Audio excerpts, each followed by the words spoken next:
Hello friends, இன்றைக்கி நம்ம ஒரு கருப்பு உளுந்தை வச்சு ஒரு சட்னி ரெசிபி தான் பார்க்க போகிறோம். இது ரொம்ப சுவையான ரெசிபியும் கூட, வித்தியாசமாக இருக்கும். பட் டேஸ்ட் ரொம்பவே நல்லா இருந்துச்சு.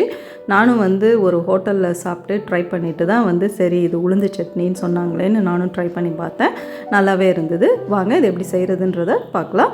இதுக்கு சின்ன வெங்காயம், பூண்டு, கருவேப்பிலை, கொத்தமல்லி, தக்காளி, உளுந்து, காஞ்ச மிளகா காரத்துக்கு அவ்வளோதான். ஃபஸ்ட்டு ஒரு வானலில் 5 காஞ்ச மிளகாவை நல்லா நான் வறுத்து எடுத்துக்கிறேன். நீங்கள் காரத்துக்கு உங்களுக்கு தகுந்த மாதிரி நீங்கள் வறுத்துக்கோங்க. தேவையானதை கூடுதலாகவோ குறைச்சலாவோ சேர்த்துக்கோங்க. ஒரு 1/4 கப் அளவுக்கு கருப்பு உளுந்து சேர்த்துக்கோங்க. தோல் உளுந்து சொல்லுவோம் இல்லையா, அதை சேர்த்து அதையும் நல்லா வறுத்து எடுத்துக்கோங்க.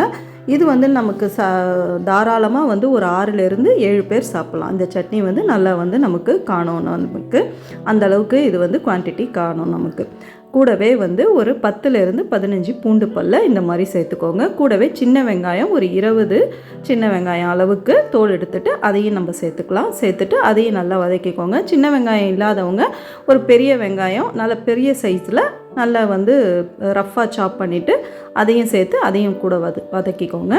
கொஞ்சமாக கருவேப்பிலை, தேவையான அளவுக்கு கருவேப்பிலை, கொஞ்சமாக கொத்தமல்லி இலை அதையும் சேர்த்து கூடவே நமக்கு இப்போ இது புளியும் நம்ம சேர்த்து தான் அரைக்க போகிறோம். அதனால் இதை ஃபஸ்ட்டு நல்லா வதக்கிக்கோங்க. நல்லா இது வதங்கினதுக்கப்புறம் நம்ம இதில் தக்காளியை சேர்த்துடலாம்.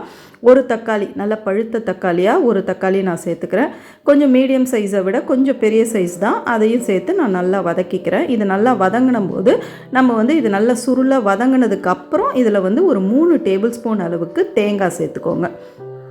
ஒரு 3 டேபிள் ஸ்பூன், டீஸ்பூன் இல்லை டேபிள் ஸ்பூன் அளவுக்கு தேங்காய் சேர்த்துக்கோங்க. தேங்காய் இல்லாமையும் அரைக்கலாம், நல்லாவே இருக்கும். ஆனால் தேங்காய் சேர்த்து அரைக்கும் பொழுது கொஞ்சம் குவான்டிட்டி நமக்கு நிறையா காண்ற மாதிரி இருக்கும். அதனால தான் நான் தேங்காய் சேர்க்குறேன். விருப்பம் இல்லாதவங்க தேங்காவை ஸ்கிப் பண்ணிவிட்டு வெறும் இந்த பொருளும் உளுந்தையும் மட்டும் வச்சு கூட நீங்கள் அரைச்சிக்கலாம்.